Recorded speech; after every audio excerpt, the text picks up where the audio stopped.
Good afternoon. I'm Suzanne Colucci. A twist of fate for Alex Murdaugh. His murder convictions have been overturned, but state prosecutors say he will be retried for the killings of his wife and son. The South Carolina Supreme Court has ruled unanimously to overturn the murder convictions and life sentence of Alex Murdaugh. The justices ruled the clerk of court involved in the case influenced the jury to find Murdaugh guilty. Murdaugh has admitted to being a thief, a liar, insurance cheat, and bad lawyer, but has adamantly denied killing his wife Maggie and youngest son Paul outside the family home in 2021. He will remain in prison after pleading guilty to financial crimes. And that was correspondent Jim Crisula. The justices found the clerk's conduct egregiously attacked Murdaugh's credibility by suggesting to jurors his testimony could not be trusted.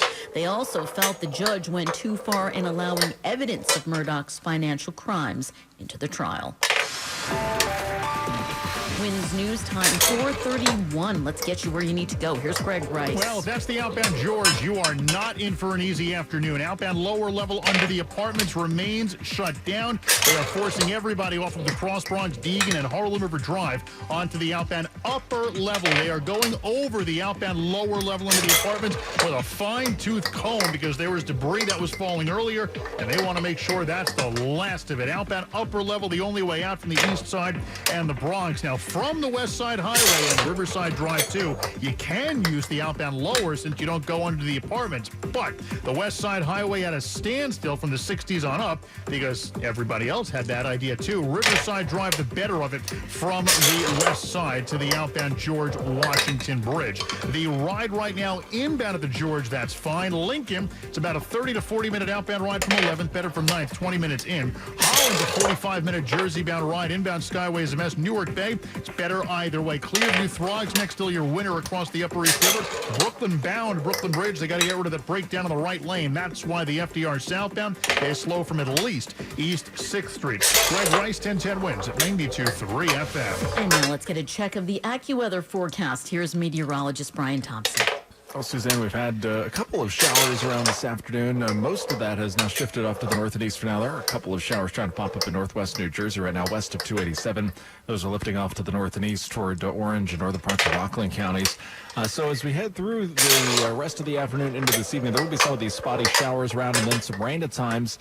As we head through tonight, it's a low 55. Any downpours could cause some ponding on roads for a time into early tomorrow morning, but there will be some breaks in the rain too as we head through tomorrow morning before the rain tapers to showers in the afternoon, a high of 64. A stray shower still tomorrow night. It's rather cloudy, breezy, and cool, low 51. Still can't roll out a shower on Friday with clouds and some sun, high 67. By the weekend, it's going to warm up pretty nicely. A lot of sunshine, a beautiful day on Saturday, a high 78. And even warmer Sunday, highs getting into the 80s with, again, a fair amount of sunshine. Right now, 67 degrees. We have a cloudy sky. In Midtown, we're going down to 55. I'm AccuWeather meteorologist Brian Thompson on New York's weather station, 1010 wins on 92.3 FM. We are counting down to next month's World Cup at MetLife Stadium. It seems everyone is excited, including Mayor Mamdani, who's got a new plan for visitors. Soccer-fueled fun set to take over the city this summer. There's watch parties, fan zones, and now a scavenger hunt. Yeah, the mayor's office including locals and visitors in what he's calling a New York City neighborhood passport. No, you're not flying anywhere, rather touring the city, exploring small businesses, cultural spots, and community events. He's collabing with New York City Tourism and Team Wonder for this launch, and best part, it's all free or low cost. So to snag your passport, head to your nearest library and select World Cup events on June 11th. Amanda Alexander, 1010 wins on 92.3 FM. Immigrants are giving up their cases and leaving the U.S. in record numbers. A new report finds fear of detention and deportation are the reasons. The Vera Institute of Justice says voluntary departures in immigration court have surged during the Trump administration's crackdown on immigration. The group says the number jumped from about 800 a month at the end of the Biden administration to nearly 9,000 by February. The researchers say many people accepting those departures may still qualify to remain legally in the United States, but harsh detention conditions and limited access to lawyers are pushing them to leave anyway. Dave Packer, ABC News. Canadians are also giving up when it comes to visiting the U.S. A study by the University of Toronto using cell phone data reveals a 42% drop in Canadian visits to the States. The decline, which is much steeper than what official border crossing numbers show, is largely attributed to mounting political and trade tensions between the two countries. It turns out Myrtle Beach, South Carolina saw the biggest drop with 65% fewer Canadian visitors. No bones about it. People living in one tiny Dutch village are pretty confident that skeletal remains found at a church belong to a famous musketeer. 5 of them, 3 of us. Probably fair. Never should give a chance to surrender. Excuse me, but there's 4 of us. People in Boulder are hopeful a skull, a 17th century coin, and a musket ball unearthed beneath the floor of St. Peter and Paul's will turn out to be those of the 4th musketeer, Count D'Artagnan. The remains are undergoing carbon dating and DNA testing at Saxion University. The New York Times says one local is exploring the possibility of bus tours. Another's written a song celebrating the discovery. Deborah Rodriguez for 1010 Wins. My childhood has led me to this moment. Comic books are my superpower. The first trailer is out for Stewart Fails to Save the Universe. The comedy series now has its official premiere date on HBO Max. It will be out on July 23rd. One city, one news station, 1010 Wins. The News Watch never stops. This is 1010 Wins on 92.3 FM. You give us 22 minutes, we'll give you the world. Good afternoon. It's 67 degrees. We have cloudy skies at 4:40. I'm Suzanne Colucci. Here's what's happening. We're days away from a possible LIRR strike. Talks are over for the day. The MTA just held a briefing. Our Mac Rosenberg has a live update on where things stand. They were opponents in the battle for City Hall. Now Mayor Mamdani and former candidate Jim Walden are going after each other again. A former Long Island teacher is sentenced for heinous crimes involving students. Debris from an overpass crashes onto a car near the GW Bridge, injuring a driver, causing major lane closures on the Cross Bronx Expressway. Harry Potter is still casting a box office spell, but some new shows are racking up ticket sales thanks in part to the Tony nominations. AccuWeather says storms moving in later tonight. We're watching it closely. Winds News Time 441. Let's get you where you need to go. Here's Greg Rice. Now, here is that George Washington Bridge mess from the Bronx and the east side of Manhattan. There is no access to the outbound lower level of the George because of that earlier debris that fell this morning. They have shut the outbound lower under the apartments. They've got guys and cherry pickers going over the structure with a fine-tooth comb to make sure it doesn't happen again. And as a result, out of the Bronx and the east side of Manhattan, all approaches are atrocious to the outbound George. East side of Manhattan, for one, backed up from 14th Street. Now, off of the West Side Highway and Riverside Drive, you can get to the outbound lower since you don't go into the apartments to do so. Inbound the George, a pretty good ride to the upper and lower. Lincoln Tunnel, it's about 15 in, 30 to 40 out from 11th, better from 9th. 40 minutes home at the Holland. On the Jersey side, the Newark Bay, the better play either way. Eastbound Grand Central, still messy over to Northern with a crash out of the way. The Brooklyn-bound Brooklyn Bridge, the breakdown getting on, blocks the right lane and backs you up on the southbound FDR now, all the way up to the 30s. The Manhattan Bridge, the Williamsburg Bridge, the Battery Tunnel, all better ideas out of lower Manhattan back to Brooklyn. Greg Rice, 1010 Wins at 92.3 FM. An LIRR strike remains a real possibility starting this weekend. Contract talks are over for the day. The MTA just held a briefing. Let's get right out to our Mac Rosenberg for the very latest on where things stand now. Mac? Suzanne, in response to the claims from the union that the MTA's offer of lump sum payments is a gimmick, MTA lead negotiator Gary DeLaverson says, maybe Elon Musk, works with one of these unions, and so a couple $1,000s is gimmicky to them, but I don't think so. Both sides still disagree on how much the raise should be in year 4 of a contract. There's LIRR President Rob Free. We're trying to negotiate in good faith. As Gary had mentioned, we're making offers. That's what this is about, negotiations. You may not like the initial offer, but that's why there's give and take alternate proposals. A strike could mean an 8% fare hike, which Governor Hochul says she is unwilling to ask riders to pay. Mac Rosenberg, 1010 Wins on 92.3 FM, live at MTA headquarters. All right, Max, thank you. Well, they were opponents in the run for City Hall, and now Mayor Mamdani and Jim Walden are in a war of words again. Mayor Mamdani called despicable a tweet from attorney and former mayoral candidate Jim Walden, who said in the event of a terrorist attack, the mayor would support the terrorists. Walden is heading Common Sense, a newly formed organization questioning and challenging the mayor. All of the things that he's done, the gimmicks and fees that he used to balance the budget, his decision to kick pension problems down the road. The mayor called out Walden for besmirching his Muslim faith and doubts his commitment to the city. What he'd say to Walden directly? Get off Twitter. Juliet Papa, 1010 Wins on 92.3 FM. Illegal scooters and mopeds are disappearing on Staten Island. Thousands of them have been seized by the NYPD. They were 206 illegal e-bikes, but now they're demolished at a Staten Island junkyard. NYPD Commissioner Jessica Tisch says they were seized from all 5 boroughs. These illegal mopeds and scooters have become a persistent public safety issue across the city and are often used in the commission of a crime. Staten Island District Attorney Michael McMahon says here on Staten Island, they were wreaking havoc on certain neighborhoods. Major crimes are committed from them.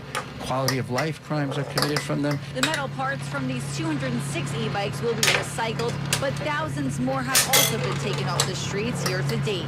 Mary Ellen Buckley, 1010 Wins on 92.3 FM in Arden Heights. Governor Hochul announcing shuttle bus prices have been slashed for the World Cup, going from $80 to $20 for a round trip to MetLife Stadium.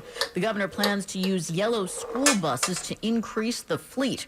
Her senior director of major operations, Justin Brannon, tells Wins. We're trying to get as many people out of their cars and not to take rideshare, to take public transportation. So we're trying to take about 40,000 commuters per match via bus and train. So by the added capacity and the lower ticket price, we hope that more folks will take our buses. The matches start next month. There will be 18,000 bus seats available on 9 school days and 12,000 available on school days. New Jersey Governor Mikey Sherrill also recently announced that NJ Transit train tickets will now be just under $100. That's also down from $150. The American Museum of Natural History has a new exhibit featuring dozens of the most prized pieces of sports history, spanning 150 years. The collection includes the Vince Lombardi Trophy and one of Jesse Owens' gold medals from the 1936 Olympics. Museum President Sean Decatur says the timing is key. Since the museum is a place that tells stories about human cultures, sort of having the opportunity to tell sports stories at this moment as the World Cup is coming to North America is important. The World Cup kicks off June 11th in the U.S., Canada, and Mexico. 8 matches are happening at MetLife Stadium, including the final one on July 19th. A former Long Island teacher learned his sentence after being found guilty of sexually abusing students. The victims, who are now adults, took the stand at the trial of Thomas Bernagosi. One said he was only 4 years old when the sexual abuse began with the former teacher at a Bayshore elementary school. The 77-year-old was sentenced to 33 to 50 years in prison. He was convicted of abusing students when he was a teacher from 1970 to 2000. Sophia Hall, 1010 Wins on 92.3 FM. On Long Island. One person is hurt after debris fell from an overpass right onto the Cross Bronx Expressway. It happened at a busy time just before 8 a.m. near Exit 1C near the George Washington Bridge. The Port Authority closed all westbound lanes leading to the lower level of the bridge. Greg Rice has been telling us about this, saying they'll remain shut until the investigation is over and repairs are done, likely through the evening commute. Officials say the driver will be okay, suffering minor injuries. This marks the second time in a week that falling debris hit a car along the Cross Bronx. Harvard is coming clean, confronting its historic ties to slavery. New data from the university's Slavery Initiative reveals more than 1,600 people were enslaved by Harvard leaders, faculty, and staff between 1936 and 1636 and 1865. Harvard has also identified nearly 3,000 faculty and staff members who may have owned slaves. Officials say the research is ongoing and those numbers could change. Artificial intelligence cheating has led to an historic change at one of the nation's most prestigious schools. It's a reversal of an 1893 policy. Faculty at Princeton University have voted to require proctoring in all in-person exams because of artificial intelligence. For more than a century, Princeton prided itself on an honor code so revered that proctoring during exams was banned. Students' pledge not to cheat was enough. And that was correspondent Jim Crisula. It took a while, but more Americans are getting into cryptocurrency. The National Association of Cryptocurrency Harris Poll State of Crypto Report says 1 in 4 American adults now owns crypto, up from 1 in 5 just a year ago. It's becoming increasingly mainstream. It's being used by people of all ages, genders, races, regions, income levels, industries, and beyond. The association's Ali Tager says more people are shopping with crypto. 42% of new crypto holders are women. Which is far from the crypto bro stereotype that we all think about. Correspondent Michael Wallace. Meta is launching a WhatsApp incognito mode to address privacy concerns for AI chats. The social media company says it's a way to have private, temporary conversations with Meta AI. Its artificial intelligence assistant has been available on WhatsApp for a few years.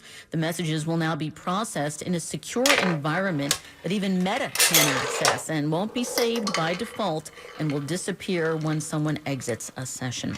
Traffic and the full forecast are on the way. Winds news time, 4:51. Let's get you where you need to go. Here's Greg Rice. Well, here is what you need to know about the bridges and tunnels. The outbound lower level under the apartment still shut down. Yeah, they had the debris fall earlier right now, or earlier, I should say, on the outbound lower level under the apartments. And ever since, they've had the outbound lower level under the apartments completely shut down because of the ongoing inspection work. And now the Cross Bronx will run you 60 to 90 minutes out of the Bruckner Interchange. Southbound Deegan, bad from near Westchester. Northbound Deegan, you got a standstill from the RFK, the east side of Manhattan, loaded up from 14th Street up to the George. Now, off of the west side and Riverside Drive, you can use the outbound lower since you don't have to go under the apartments. But again, out of the Bronx and the east side, all approaches to the outbound George atrocious because everyone has to share the outbound upper level. Inbound George, where you don't have to worry about the inspections, you're fine.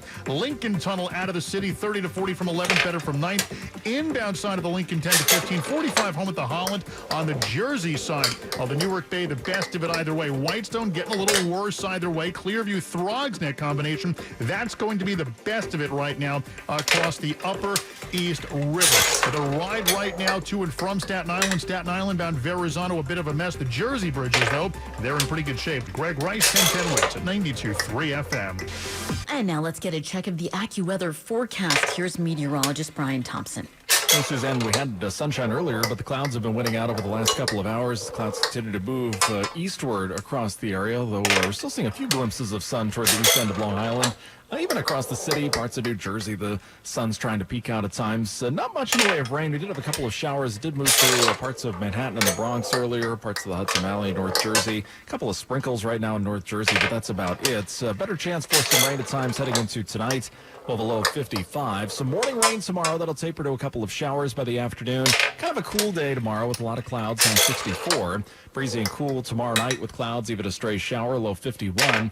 Friday, I think we do brighten things up a little bit with some sunshine, maybe a stray shower, high about 67. And then a fantastic start to the weekend Saturday with sunshine, high 78. 67 and mostly cloudy right now in Midtown. We're going down to 55. I'm AccuWeather meteorologist Brian Thompson on New York's weather station, 1010 Winds on 92.3 FM.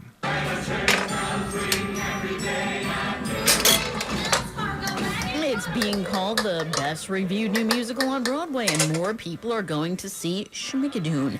The first numbers are out since the Tony Award nominations were announced on May 5th, and several of the season's new shows that did well saw major increases, also Rocky Horror. But overall, Harry Potter and Every Brilliant Thing were the top two highest-grossing shows on Broadway last week, with The Lion King, Hamilton, and newly minted Usual Suspect, Death of a Salesman selling out the top five. Well, if your phone is never out of your hand, there's some new help for Android owners. Google has a new Android feature designed to stop you from wasting all of that time doom scrolling. It forces you to wait before you open distracting apps. The pause feature gives you 10 seconds to ask yourself, why am I here? It can also set a timer to remind you you've been on too long. If you need to fill the void, it suggests alternatives, like listening to an audiobook or looking at your favorite photographs. Google says the idea is to help you reclaim all of that time for the things you actually love. Deborah Rodriguez for 1010 Wins. Now, Bloomberg Money Watch. Here's Andrew O'Day. Following today's report showing a 6% jump in April producer price inflation, most stocks slipped. But except for the Dow, which lost 67, the indexes did not slip. NASDAQ rallied 314, S&P rose 43 to new records. Execs, mostly CEOs of more than a dozen U.S. corporations, including NVIDIA, Tesla, Apple, Boeing, and GE, traveled with President Trump for his state visit to Beijing. And as the market bets those companies could be beneficiaries of some big deals, stocks in most of those firms rose, helping lead today's counterintuitive NASDAQ and S&P gains. Amanda O'Day, Bloomberg Money Watch on 1010 Wins at 92.3 FM. All news, all the time. This is 1010 Wins on 92.3 FM. New York. Good afternoon. Light rain and 67 degrees now at 5 o'clock. I'm Larry Mullins, and here's what's happening tonight. Yeah, the talks are done for tonight between the unions and the MTA, and we'd love to tell you the possibility of a strike is over, but we can't. The two sides still